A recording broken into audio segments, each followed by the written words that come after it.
এই দৃশ্য আর সামনে আমরা দেখতে চাই না। এই দৃশ্য যেন কেউ সামনে আর কেউ তৈরিও করতে না পারে, সজাগ থাকা লাগবে। নাই তো এই 2732 জন মানুষ জীবন দিয়ে গেল, 34,000 মানুষ এখনো পর্যন্ত হাসপাতালে কাতরাচ্ছে। তাদের সাথে বেঈমানি করা হবে না? আবু সাইদের সামনে কি জবাব দেবেন? মুগ্ধর সামনে কি জবাব দেবেন? যদি আবার চাঁদাবাজি শুরু হয়, আবার যদি হাট দখল ঘাট দখল শুরু হয়, তো কি জবাব দেবেন আপনি? জবাব যেন দিতে পারেন, সেই জন্য আমরা এমন পরিবেশ তৈরি করতে চাই আগামীতে কিয়ামত পর্যন্ত দেশে যেন কেউ হাট দখল ঘাট দখল করতে না পারে।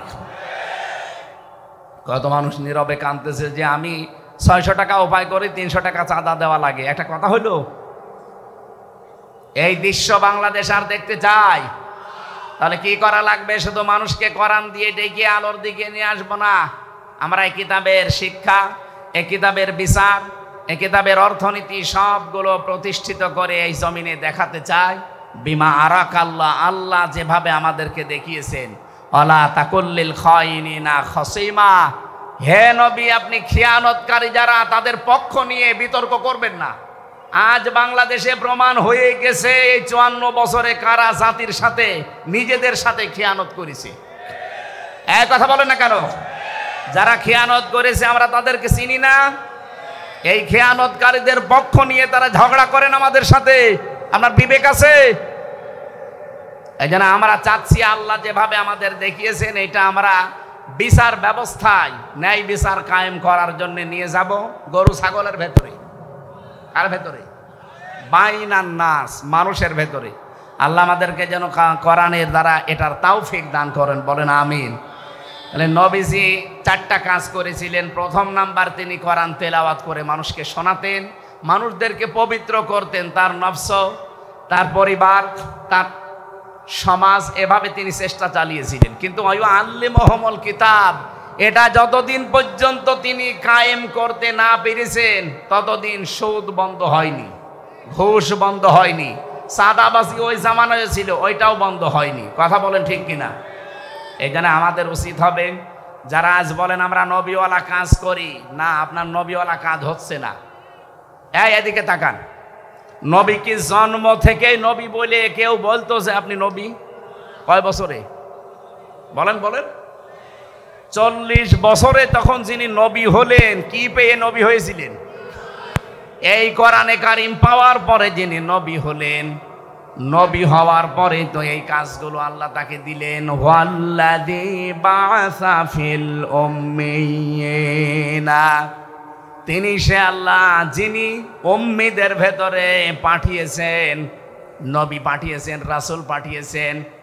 ইয়াতলু আলাইহিম আয়াতিহি, তার প্রথম কাজ ছিল তিনি তেলাওয়াত করে করে মানুষদেরকে শোনাতেন। আজ বাংলাদেশে কেউ যদি বলে যে আমি নবীওয়ালা কাজ করি, অবশ্যই আপনাকে আল্লাহর কোরআন তেলাওয়াত করে শোনানোর ব্যবস্থা করা লাগবে। আপনার দ্বারা হয় এটা? আপনি কোরআন পড়তে পারেন যে তেলাওয়াত করে শোনাবেন? এই মাদ্রাসা যারা প্রতিষ্ঠিত করেছিল তাদের কয়েকটা উদ্দেশ্য আছে, তার ভেতরে এইটাও মনে হয় আছে যে মানুষ এই এলাকায় যারা বসবাস করে তারা আল্লাহর কোরআন পড়বে, শিখবে, নাকি অন্য উদ্দেশ্য আছে? অয়ুযাক্কিহিম, তিনি তাদেরকে পবিত্র করেছিলেন। কোন পর্যায়ে পৌঁছিয়েছে তাদের পবিত্রতা?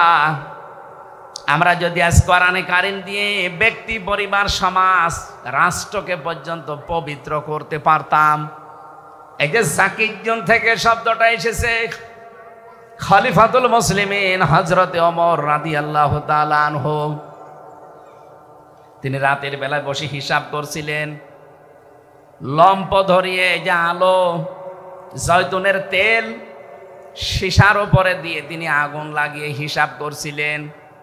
হঠাৎ করে ওই দেশের প্রধান বিচারপতি হযরতে আলী রাদিয়াল্লাহু তাআলা আনহু এশার নামাজ পড়ে তিনি আসলেন।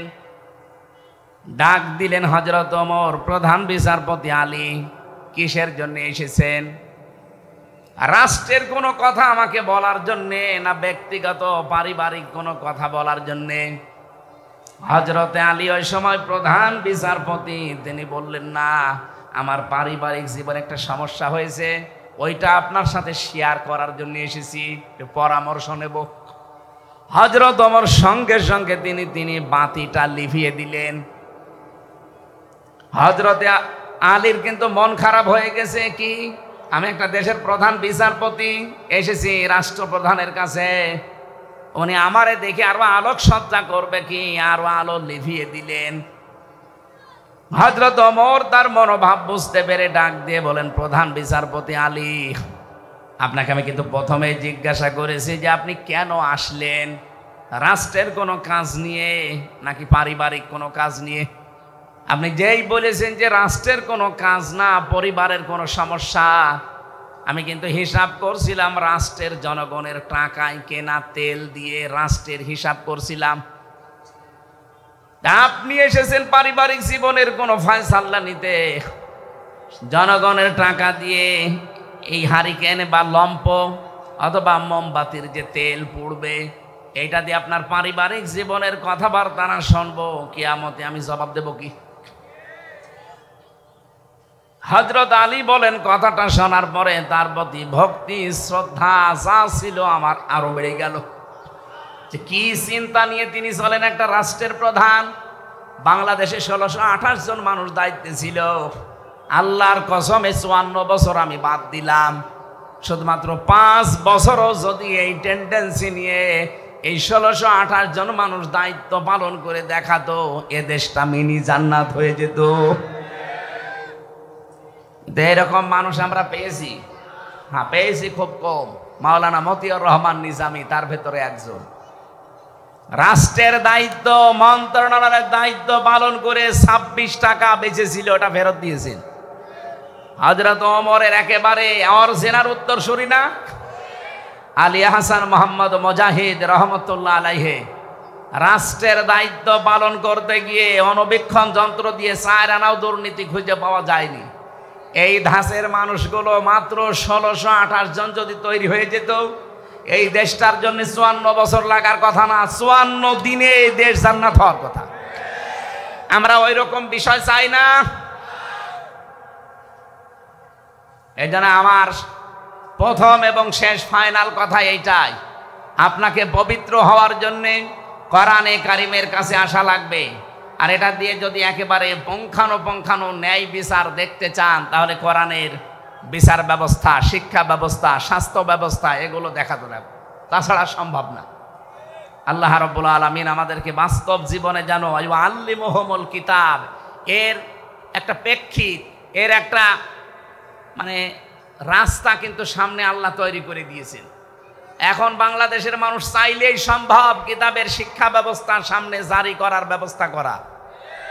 খালি আতলু আলাইহিম আয়াতিহি ওয়া ইউযাক্কিহিম পর্যন্ত থাকলে হবে না, ওয়া ইউআল্লিমুহুমুল কিতাবা ওয়াল হিকমা, এই দুইটা সামনে এখন দেখানোর সময়। এরপরও যদি কারো ব্যর্থতার পরিচয় দেন, আগামী 100 বছরেও আর আল্লাহ এই সুযোগ দেবে না। আল্লাহ রাব্বুল আলামিন বলেন, কিতাবুন আনজালনাহু ইলাইকা লিতুখরিজান নাসা মিনাজ-যুলুমাতি ইলান নূর, ইলা আখিরি আয়াত। খুব ভালো করে শুনবেন, আমি গতানুগতিক কথা বলি না, চিন্তা ভাবনা করি, ওখান থেকে কোনো তথ্য থাকলে বের করি। আল্লাহ পাক বলেন, এই একটা কিতাব আপনাকে আমি দিয়েছি, আপনার প্রতি এটা নাজিল করেছি এই কারণে, লিতুখরিজান নাসা মিনাজ-যুলুমাতি ইলান নূর, আপনি মানুষদেরকে অন্ধকার থেকে বের করে নিয়ে আসবেন আলোর দিকে। ঠিক এরকম সেম কথা দিয়ে, এরকম ক্যাটাগরি দিয়ে আল্লাহ আরেকটা আয়াত নাজিল করেছেন, সূরা নেসার 105 নম্বর আয়াত, ইন্না আনজালনা ইলাইকাল কিতাবা বিল হাক্কি লিতাহকুমা বাইনান নাস বিমা আরাকাল্লাহ, ইলা আখিরি আয়াত। আল্লাহ তাআলা বলেন, অবশ্যই আমি আপনার প্রতি কিতাব নাজিল করেছি, কেন? লিতাহকুমা বাইনান নাস, আপনি এইটা দিয়ে মানুষের ভেতরে ন্যায় বিচার করবেন। কিভাবে করবেন? বিমা আরাকাল্লাহ, যেভাবে আল্লাহ আপনাকে দেখিয়েছেন। দেখেন দুইটা আয়াতের প্যাটার্ন কিন্তু প্রায় একরকম। আপনি আয়াতের দিকে একটু খেয়াল করে দেখেন, আল্লাহ দুইটা আয়াত নাজিল করার মানে প্যাটার্নটা একরকমই প্রায়। বললেন, আমি আপনাকে কিতাব দিয়েছি, কি করবেন? আপনি মানুষকে অন্ধকার থেকে আলোর দিকে বের করবেন। দ্বিতীয় আয়াতে বললেন, আপনাকে আমি কিতাব দিয়েছি কেন? মানুষের ভেতরে ন্যায় বিচার করবেন। কি বুঝলেন এখান থেকে?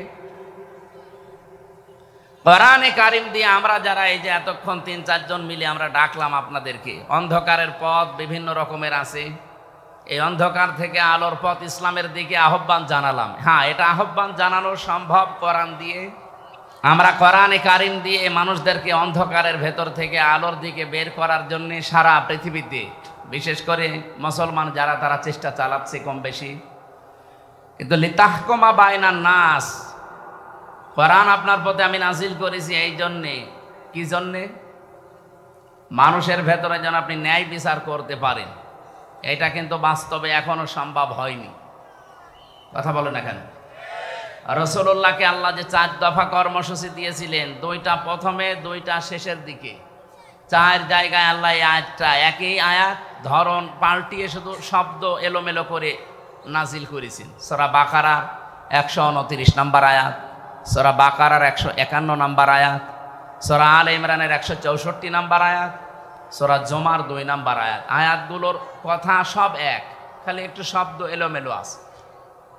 আল্লাহ রাব্বুল আলামিন বলেন, হুয়াল্লাযী বাআসা ফিল উম্মিয়িনা রাসূলাম মিনহুম ইয়াতলু আলাইহিম আয়াতিহি ওয়া ইউযাক্কিহিম ওয়া ইউআল্লিমুহুমুল কিতাবা ওয়াল হিকমা ইলা আখিরি আয়াত। তিনি সে আল্লাহ যিনি তোমাদের কাছে উম্মীদের মধ্যে, নিরক্ষর মানুষদের মধ্যে একজন রাসূল পাঠিয়েছেন। কি করতেন তিনি?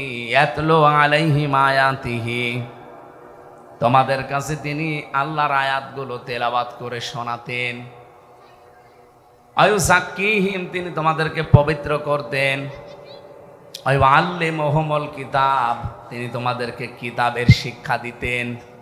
আল হিকমা, তিনি তোমাদেরকে হিকমত শেখাতেন। কথাগুলোর দিকে খেয়াল করে দেখবেন, যারা আলেম আছেন তাদেরকে বলছি। প্রথম নবীজিকে বললেন ইয়াতলু আলাইহিম আয়াতিহি, আল্লাহর আয়াত বলতে কি বলেন তো? কোরআন। আরো জোরে বলেন। আল্লিমুহুমুল কিতাব, কিতাব বলতে কি? একই কথা 2 জায়গায় দিলেন কেন?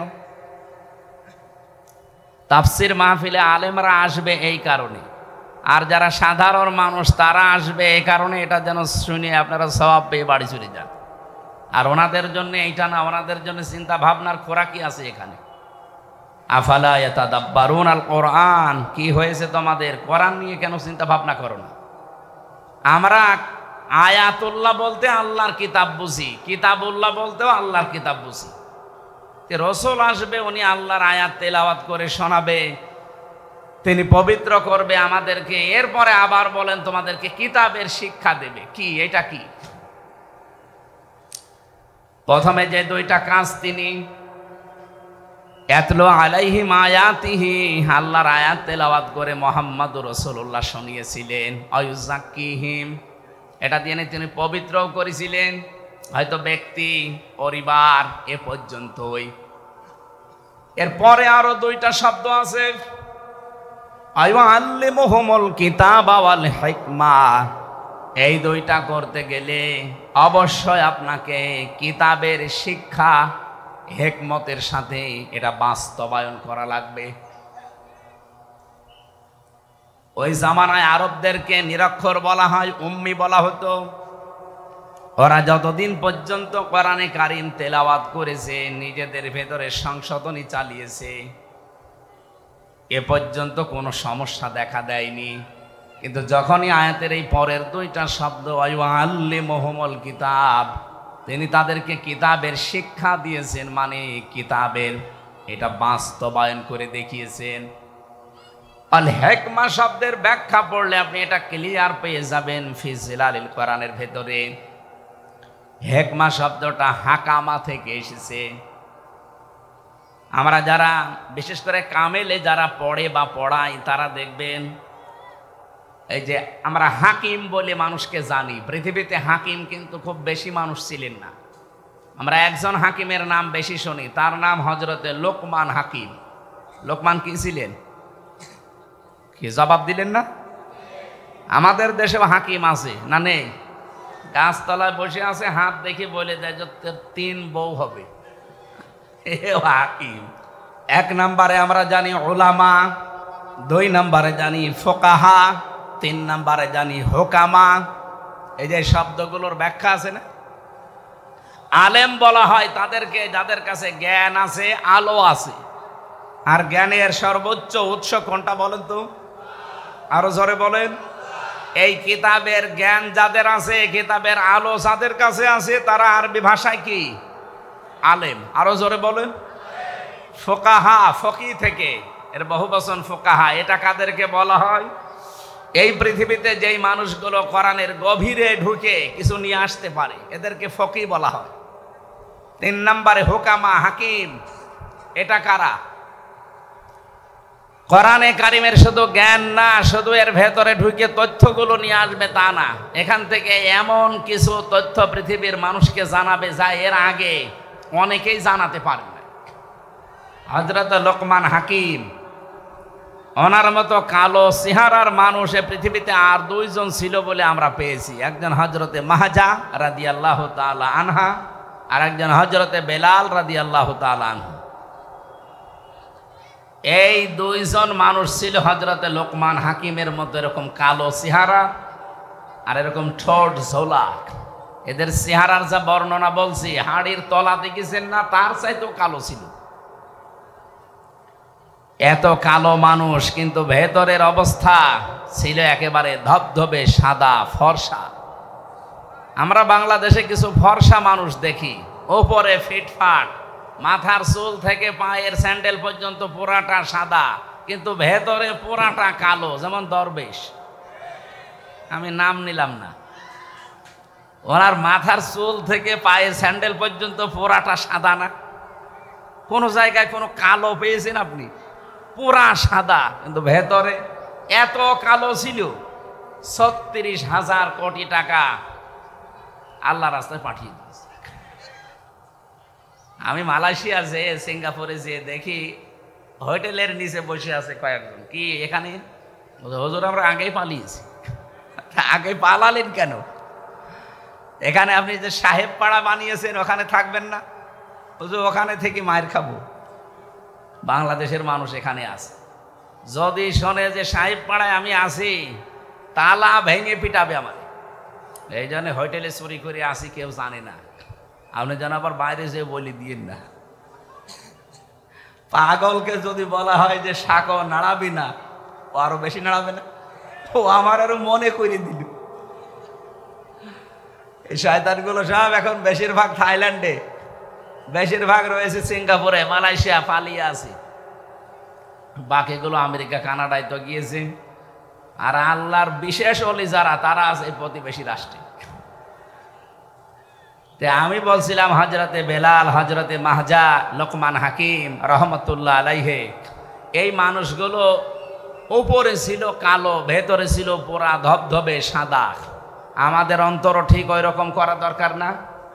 আর ওটা যদি 100 ভাগ করতে চান, তাহলে ওই আল্লিমুহুমুল কিতাব, এই যে হোকামা থেকে এসেছে, যেটা আপনাকে কিতাবের শিক্ষা ব্যবস্থা জারি করা লাগবে।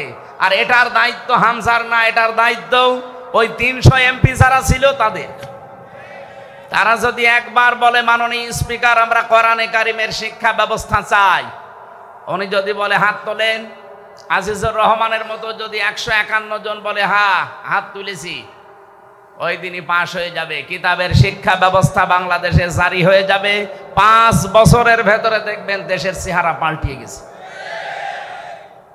মালয়েশিয়া এখন যিনি স্বরাষ্ট্রমন্ত্রীর দায়িত্বে আছেন, বাংলাদেশে যেমন ইসলামী ছাত্র শিবির আছে না? কথা বলেন না কেন? কেন্দ্রীয় সেক্রেটারি জেনারেলের নাম কি? সাদ্দাম হোসেন, নুরুল ইসলাম সাদ্দাম মনে হয়। হ্যাঁ, নুরুল ইসলাম সাদ্দাম আমাদের খুলনা বিভাগের কৃতি সন্তান। এই যে পাশের জেলায় বাড়ি খুলনা।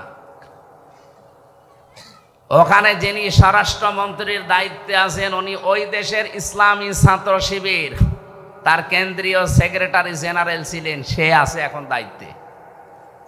এত সৎ লোকটা, 10 দিন আমি ছিলাম, বিভিন্ন মানুষের মুখে শুনলাম যে মানুষ এত সৎ হতে পারে।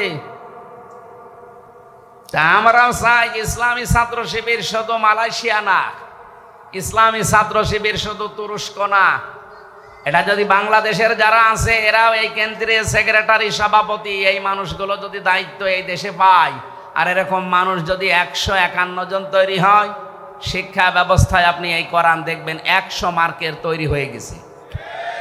মাত্র 5 বছর যেতে দেবেন, পুরাটা দেশ পাল্টিয়ে ফেলবে।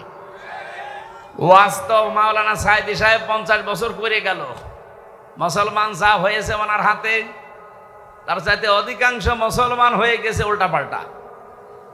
কিন্তু এটা যদি শিক্ষা ব্যবস্থায় আমরা নিয়ে যেতে পারি, এনাদের মতো 151 জন মানুষকে পাঠিয়ে, এটা যদি কেউ রাজনীতি মনে করেন, হ্যাঁ এইটাই আমাদের রাজনীতি, এটা যদি কেউ ধর্ম ব্যবসা মনে করেন, এইটাই আমার ধর্ম ব্যবসা, কারণ আমি চাই এটা যেন সংসদে যায়। এক কথা বলে না কেন? 5 বছর চলতে দেবেন। যার যা দুঃখের কথা বলছিলেন না, কত মানুষ 3 ভাগের 1 ভাগ না খেয়ে থাকে, পোশাক নেই, শিক্ষা নেই, কেন এগুলো থাকবে না কেন? মাত্র 18 বছরে 2004 সাল থেকে আজকে 25 কয় বছর? 19 বছর না না 21 বছর। মাত্র 21 বছরের ব্যবধানে যদি মালয়েশিয়া দাঁড়িয়ে যেতে পারে, তারা তো আমাদের চাইতে নিকৃষ্ট ছিল, নিকৃষ্ট পর্যায়ে ছিল।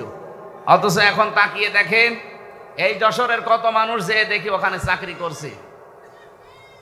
কেন? এখান থেকে টাকাগুলো পাচার করে ওই সমস্ত দেশে না পাঠিয়ে এই দেশে যদি কর্মসংস্থান তৈরি করে দিতেন, ওই দেশে যে রাস্তা ঝাড়ু দেওয়া লাগতো না, রুটি বানাচ্ছে, কাপড় চোপড় সেলাই করছে, পায়খানা সাফ করছে। কেন এগুলো করা লাগবে কেন? দরকার ওই দেশের মানুষ এসে এই দেশে ওরা আমাদের রাস্তা ঝাড়ু দেবে। এক কথা বলো না কেন? এটা সম্ভব ছিল, ওরা 21 বছরে দাঁড়িয়ে গেছে, আর আমরা 54 বছরেও দাঁড়াতে পারি না। একটাই কারণ, এইটা নেই। এটা নিয়ে যান, এই জন্য তো বারবার আহ্বান জানাচ্ছি আমরা যে এইটা নিয়ে যান। 15 বছর সময় দেওয়া লাগবে না, 5 বছরে যদি দেশটা মালয়েশিয়ার মতো করে দিতে না পারি, তাহলে আজ জীবনে কোনোদিন বলবো না যে আমাদের ভোট দিন। এই জন্য কোরআন নাজিল করার আয়াতের প্যাটার্ন দেখেছেন আল্লাহ। 2টা আয়াতই প্রথম অংশ কিন্তু এক ছিল, কিতাবুন আনজালনাহু ইলাইকা এ পর্যন্ত এক, ইন্না আনজালনা ইলাইকাল কিতাব এ পর্যন্ত এক। এরপরে আল্লাহ দিয়েছেন 2 বিষয়, লিতুখরিজান নাস মিনাজ জুলুমাতি ইলান নূর, তোমরা মানুষদেরকে অন্ধকার থেকে আলোর পথ দেখাবে। এটা আমরা দেখাচ্ছি আজ 54 বছর। কিন্তু দ্বিতীয়টা যদি আমরা মানতে পারতাম, মালয়েশিয়ার মতো, সৌদি আরবের মতো, তুরস্কের মতো, আফগানিস্তানের মতো, লিতাহকুমা বাইনান নাস, এই কোরআন দিয়ে আমি বিচার ব্যবস্থা, ন্যায় বিচার কায়েম করব, তাহলে 13 বছর এটিএম আজহারুল ইসলামকে জেলখানায় পড়িয়ে বসা লাগতো। উনি অনেক আগে বের হয়ে চলে আসতেন। এই কথা বলেন না কেন? ন্যায় বিচার নেই, এই জন্যই মাজলুম মানুষটা জেল খাটতেছে।